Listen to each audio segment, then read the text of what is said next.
Did you listen to the question? If I have to meditate, study it, Shravana, hear it, think about it, reason upon it, manana, and then meditate upon what you have studied and reasoned upon, nididhyasana.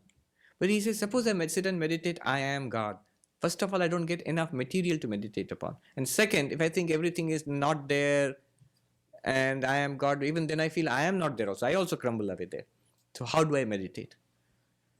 Much more important is the study and the thinking.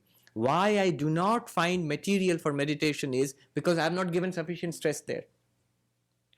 The whole of Vedanta, all these Upanishads, the commentaries of Shankaracharya, all these hymns, Kaupin of Panchakam he just quoted, all these texts, Aparokshanubhuti, Drigdrishya Viveka, this is material. How much material do you want? The 700 verses of Bhagavad Gita, the 555 sutras of the Brahma Sutra, the vast, it's an ocean of material. And all of it tells you the same truth. Right. All of it tells you the same truth, that you are Brahman.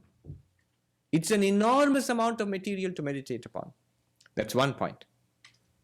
Swami Turiyanandaji used to say, somebody asked, how did you spend your time in the Himalayas? He lived in a little cottage by the side of the Ganges, cottage built of twigs and leaves and all.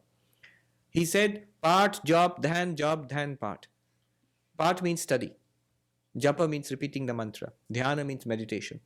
I studied the Vedanta, I repeated the mantra, I meditated, when meditation is not deep, you don't like it, repeat the mantra. When you get tired of the mantra, study the Vedanta. When the mind becomes deep and concentrated, go back to the mantra. Deeper and more concentrated in deep meditation.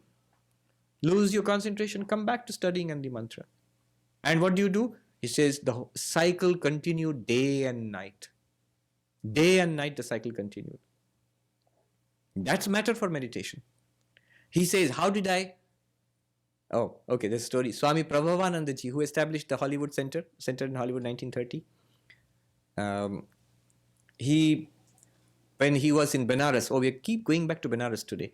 When he was in Benares, Swami Turiyanandaji was in Benares at that time. Hari Maharaj, great Vedantin. And so Prabhupada thought, I should learn Gita from Turiyanandaji himself. What a fortune. So he went to Turiyanandaji himself and he said, please teach me the Gita. And Turiyanandaji said, okay, get the Gita tomorrow, take a bath, come early in the morning, tomorrow I will start the lesson. With great expectation with the Gita, he arrived, presented himself before Swami Turiyananda and said, please teach me the Gita. And Swami Turiyananda said, take up one verse, memorize it, meditate upon it, try to put it into practice in your life, then go on to the next verse. This is my first and last lesson in Gita to you. Because he found Prabhupanandaji, he was Abani at that time, Abani Maharaj, to be of that caliber, who would actually do it, who would do this.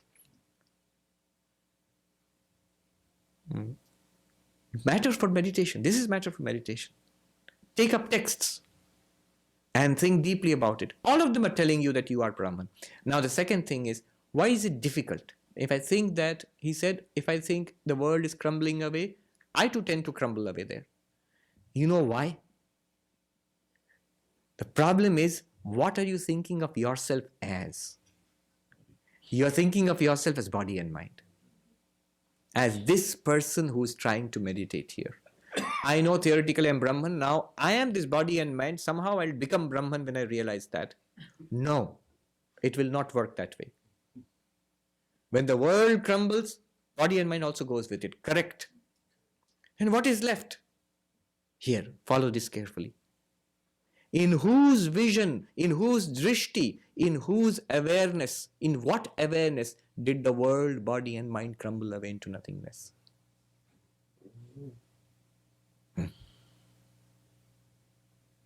Look at your own language. Did you not say, I see when the world crumbles away, even I crumble away into nothingness. If you crumble away into nothingness, who is that which notes that you are crumbling away into nothingness? Meditate on that. Stay with that.